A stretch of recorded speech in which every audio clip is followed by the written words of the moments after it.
Ya estamos con Óscar Freire en la temporada 2004.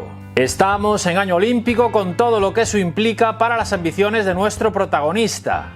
Y el cántabro comenzaba la temporada a tope en Mallorca, imponiéndose el día 2 de febrero en el Trofeo Alcúdia. Y 20 días después entraba en solitario en Benidorm en el Trofeo Lluís Puig. Freire había arrancado muy fuerte la temporada con la clara intención de llegar en las mejores condiciones a la Milán-San Remo. Y unos días antes de la Classifísima, el 12 de marzo, ganaba en Isernia la tercera etapa de la Tirreno Adriático. Una Tirreno Adriático en la que hizo segundo en la general a solo 5 segundos del vencedor final, el italiano Paolo Bettini. Así de bien llegaba el 20 de marzo Óscar Freire a la salida de la Milán-San Remo. Una prueba de casi 300 kilómetros y de más de 7 horas sobre la bici. Una carrera que llegaba a las calles de San Remo con un grupo de 64 corredores jugándose la victoria. El tren de Fassa Bortolo de Petacchi, como ven, pretendía gobernar este final y Freire, con la ayuda de Eric Decker, consiguió llegar a la parte delantera. Pero su instinto le dijo que Petacchi no llevaba muy buenas piernas y decidió quedarse ahí a rueda del alemán del Telecom, Erik Zabel, que una vez lanzado el sprint y creyéndose ganador, vio como el español lo superaba en el último momento. Y así, de esta manera brillante y 45 años después de la conseguida por Miguel Poblet en 1959, Freire le daba a España un nuevo triunfo en la Classifísima y se vestía de líder en la Copa del Mundo. La Copa del Mundo era uno de los grandes objetivos de este año, pues Freire tenía la intención de correr todas las carreras de Copa, a excepción de la París-Roubaix. Aunque ya os anticipo que no le fue como él quería. Ni en el Tour de Flandes, ni en la Amstel, ni en la Lieja consiguió entrar en el top 10. Y sus opciones se diluyeron. Un problemilla con un forúnculo que venía arrastrando desde hacía tiempo mermó esta parte de la temporada y le obligó a pasar por el quirófano el 19 de junio en Holanda, operado por los médicos del equipo Rabobank. Tuvo que guardar 10 días de reposo y esto hizo que también se perdiera el Tour de Francia. A su vuelta, la prueba en ruta de los Juegos Olímpicos que se iba a disputar el 14 de agosto iba a ser su siguiente objetivo.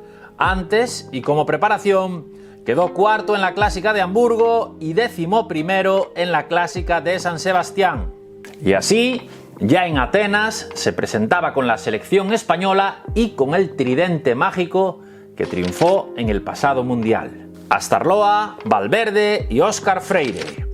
Pero en el duro circuito alrededor de la Acrópolis triunfaba el italiano Paolo Bettini y los españoles se iban al suelo.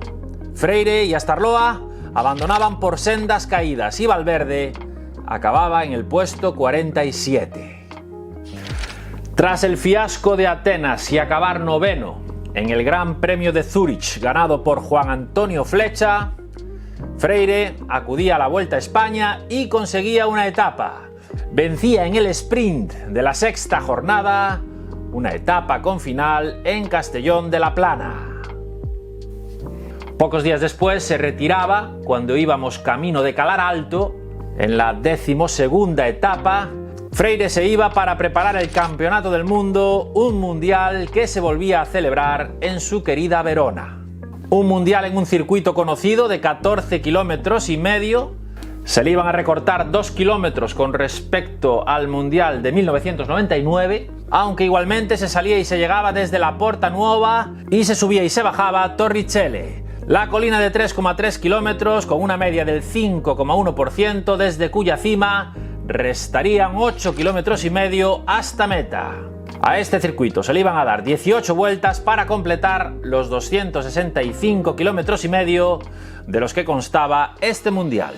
Y tras un enorme trabajo del gran equipo que presentaba la selección española, pudieron controlar la carrera en todo momento y llegábamos a la última vuelta con Luis Pérez y Marco Serrano controlando ahí las fugas de un grupo en el que ya quedaba muy poca gente. Y ahí, como pueden ver, incluso el propio Freire salía a la rueda de Iván Basso poco antes de coronar Torricelli. Y ya ahí en el último kilómetro, un Freire a rueda de un increíble Alejandro Valverde solo tuvo que darle el último relevo para ganar así por delante de Erik Zabel su tercer campeonato del mundo.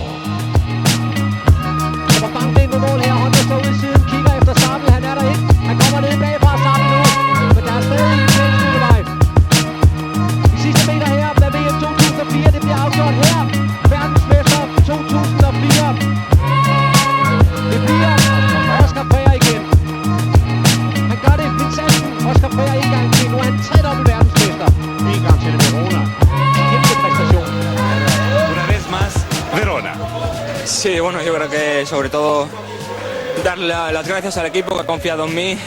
Valverde, pues bueno, me ha lanzado el sprint, es todo un campeón, lo ha demostrado ayudándome y bueno, yo creo que se la dedico al equipo que ha sido el que me ha dado la gran victoria. Sí, un gran trabajo de Valverde en el final y una vez más el segundo lugar por Zabel. ¿Cómo Sanremo? Sí, bueno, yo creo que a mí no me importa quién quede segundo, lo importante es que gracias a la selección española he conseguido la victoria, desde el primero hasta el último pues han dado todo por mí y yo creo que por esta victoria, pues bueno, yo creo que se la tengo que dedicar a ellos. Una carrera muy nerviosa en el final, pero usted está acostumbrado a la victoria en el Mundial, ¿eh? ¿Cómo se siente ahora? Bueno, yo creo que conseguir otra vez el campeonato del mundo aquí, para mí, bueno, ya era especial y ahora será doblemente especial Verona. Gracias, Óscar Freire, congratulaciones, medalla de oro a Verona. Ahí está Freire recibiendo el maillot y con este título Óscar Freire se igualaba a Alfredo Binda, a Rick Van Steenbergen y a Eddy Merckx, el selecto grupo que posee 3 campeonatos del mundo. Unos años más tarde se unirá a este selecto grupo el eslovaco Peter Sagan.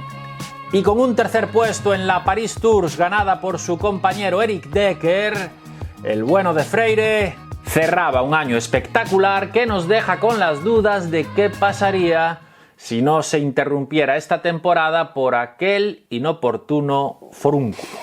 La temporada 2005 comenzaba bien, con 2 victorias a principios de febrero en la Challenge de Mallorca.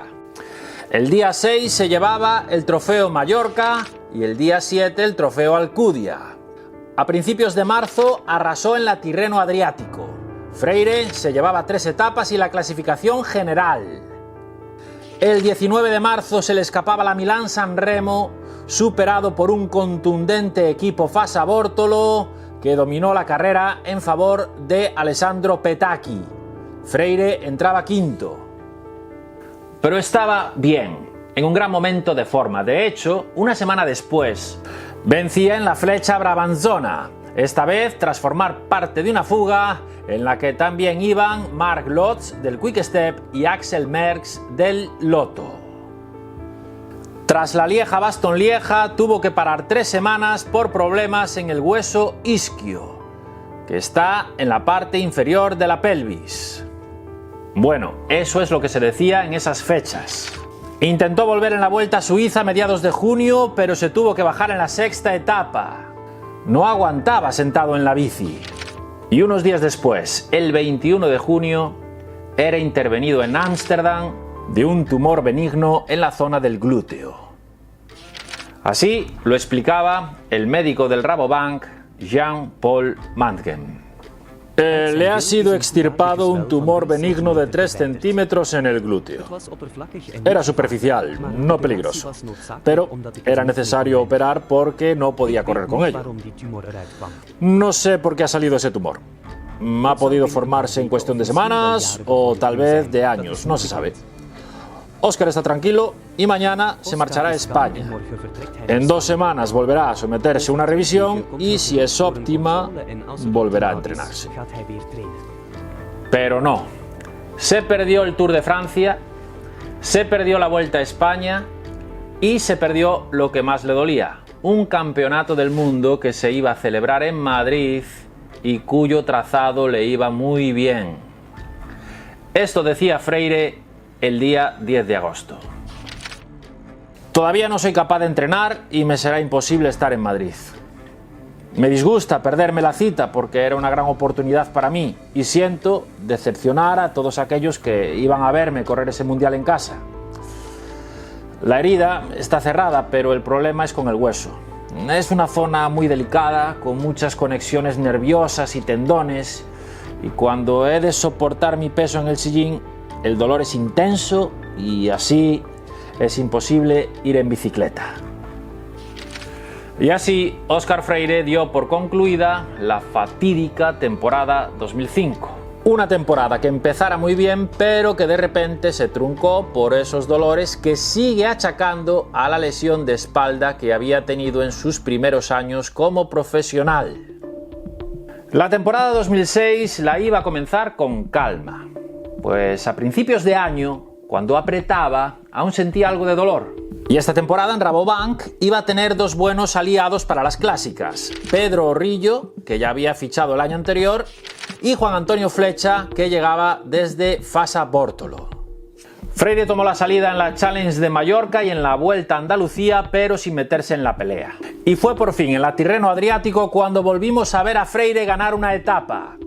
El 1 de marzo se imponía en la tercera fecha tras vencer al sprint de un grupo pequeño. Fue sexto en una Milán-San Remo en la que Filippo Pozzato consiguió romper el sprint del gran grupo, pero todo esto volvía a indicar que Freire volvía a ser competitivo. De hecho, una semana después, el 26 de marzo, volvía a ganar la Flecha Brabanzona, y otra vez en fuga, esta vez con 3 corredores más, uno de ellos, su compañero en Rabobank, Juan Antonio Flecha. El 6 de abril ganaba una etapa en la Vuelta al País Vasco. Y como preparación del Tour de Francia, ganaba el 16 de junio la 7ª etapa de la Vuelta a Suiza. Óscar Freire llegaba al Tour de Francia bien. De hecho, ganaba 2 etapas. Ganaba la 5ª, una jornada de 225 kilómetros entre Vouvet y Caen. Y en este sprint lanzado en un principio por los Quick Step de Tom Boonen y los Milram de Eric Zabel, Óscar Freire, solo ante el peligro, aparece ahí de la nada dando este volantazo hacia la parte izquierda de las imágenes, escapando del parón de Gert Stigmans, el corredor de David Amon Lotto, y así, con esta genialidad, consigue su primera victoria en este Tour.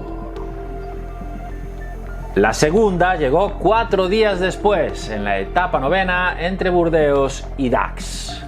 Y ahí, en este sprint puro, Freire se aprovechaba de la rueda de Eric Zabel para lanzar el sprint, para luego tener un espectacular hombro con Robbie McEwen entrando ahí a la par. Pero como pueden ver en la foto finish, Freire se llevó con claridad esta etapa. Esto sucedió el día 11, pero el 16 de julio nació su primer hijo, Marcos. El día 17 era jornada de descanso y Freire viajó hasta Lugano, en Suiza, en un avión privado puesto por el Rabobank para conocer a su primer vástago. Pero poco tiempo tuvo para estar en familia. Al día siguiente estaba otra vez en Gap, en la salida de la 15ª etapa. Aunque 3 días después, el 21 de julio, se retiraba por fiebres. Unas fiebres que le hacían doler la cabeza y le provocaban mareos. 9 días después, y una vez finalizado el Tour, se volvía a poner el dorsal en una clásica de Hamburgo en la que vencía al sprint por delante de Eric Zabel y Filippo Pozzato. Pero la alegría le duró poco. En el Tour de Francia comenzó a tener unas incómodas molestias cervicales derivados de una mala posición en la bici, posiblemente culpable de sus mareos. Estas molestias no remitían e hicieron que se perdiera la Vuelta a España. Y aunque a principios de septiembre tomó la salida en el Tour de Polonia, se bajó en la 3ª etapa porque seguía teniendo fuertes dolores. Y de esta manera también renunciaba a correr el Mundial, que se iba a celebrar en Salzburgo, diciendo adiós a la temporada 2006. A pesar de esta parte final con lesiones, Freire había realizado un muy buen inicio de año y firmaba su renovación con el equipo Rabobank por 2 temporadas más. Freire iba a estar en el equipo neerlandés hasta finalizar 2008. Pero todo lo que pase en estos próximos años, y pasarán muchas cosas, os lo contaré la semana que viene. ¡Chao!